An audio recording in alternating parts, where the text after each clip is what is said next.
કાવડ યાત્રા સમિતિ દ્વારા શ્રાવણ મહિનાના છેલ્લા સોમવારે કાવડ યાત્રાનું આયોજન કરવામાં આવ્યું છે।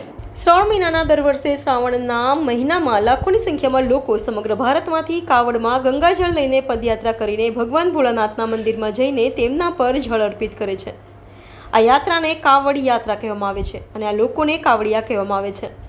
ત્યારે નવનાથ મહાદેવ કાવડ યાત્રા સમિતિ દ્વારા 11મી કાવડ યાત્રાનું આયોજન કરવામાં આવ્યું છે, જેના ભાગરૂપે આજે નવનાથ કાવડ યાત્રા સમિતિ દ્વારા કાવડ યાત્રા શ્રાવણ મહિનાના છેલ્લા સોમવારે કાવડ યાત્રાનું આયોજન કરવામાં આવ્યું છે। વડોદરા શહેર સિદ્ધનાથ મહાદેવ ખાતેથી કાવડની શરૂઆત થનાર છે।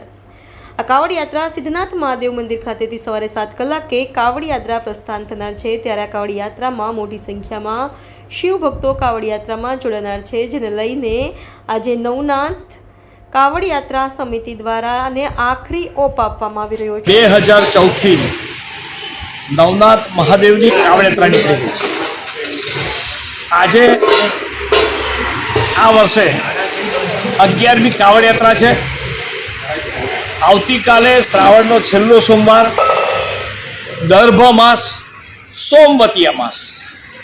શાસ્ત્રના કહેવા મુજબ દર્ભ અમાસ અને સોમવતી અમાસના દિવસે કરેલું પુણ્ય ફળ 12 વર્ષ સુધી આપણને આપે છે।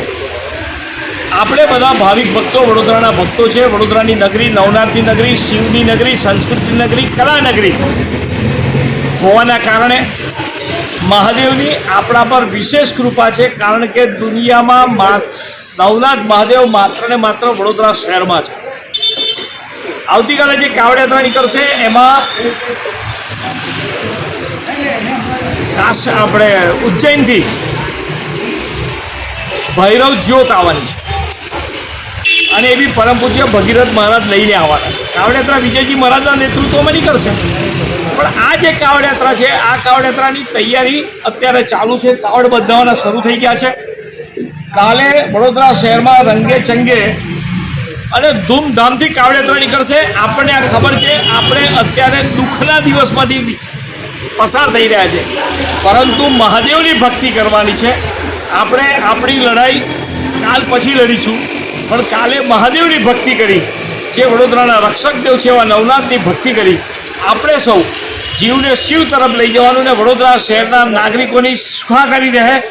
પૂરના કારણે જે કોઈ નાગરિકોને નુકસાન થયું છે, જે કોઈની આત્મા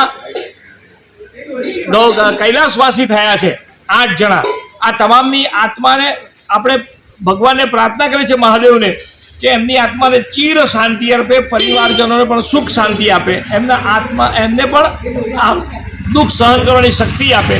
સાથે સાથે વડોદરાના નાગરિકોને જે કંઈ હાડમારી ભોગવવી પડી છે, મહાદેવ એને પણ સહન કરવાની શક્તિ આપે। પણ આપણે આવતીકાલે મહાદેવની આરતી રંગે ચંગે કરીશું। વડોદરા શહેરના તમામ સમાજના લોકોને આમાં જોડીશું, બધા જ સાથે મળીને આરતી કરીએ। અને અત્યારે આ કાવડ બનાવવાનું જે કામ ચાલી રહ્યું છે, બધા જ આપણે કાલે કાવડ યાત્રામાં જોડાઈએ એવી મારી બધાને નમ્ર વિનંતી છે। સવારે 6:30 વાગે સિદ્ધનાથ મહાદેવથી શરૂ થશે કાવડ યાત્રા। ત્યાં સૌથી પહેલાં ઋત્વિક જોશી નામનો મહાદેવ ભક્ત વડોદરાનો યુવાન શિવ તાંડવ કરશે અને પછી રોનિત જોશી જે 8 વર્લ્ડ રેકોર્ડ લઈને ફરે છે, 1 પૈડાવાળી સાયકલ ચલાવશે, એ આગળ નવનાથનો ઝંડો લઈને આગળ ચાલશે અને એની પાછળ આપણી આખી કાવડ યાત્રા ચાલશે। સાથે કાવડ યાત્રામાં ભૈરવ જ્યોત પણ છે। બધા જ દર્શન કરવા આવીએ અને નવનાથની ભક્તિ કરીએ। હર હર મહાદેવ, બમ બમ ભોલે, બમ બમ ભોલે।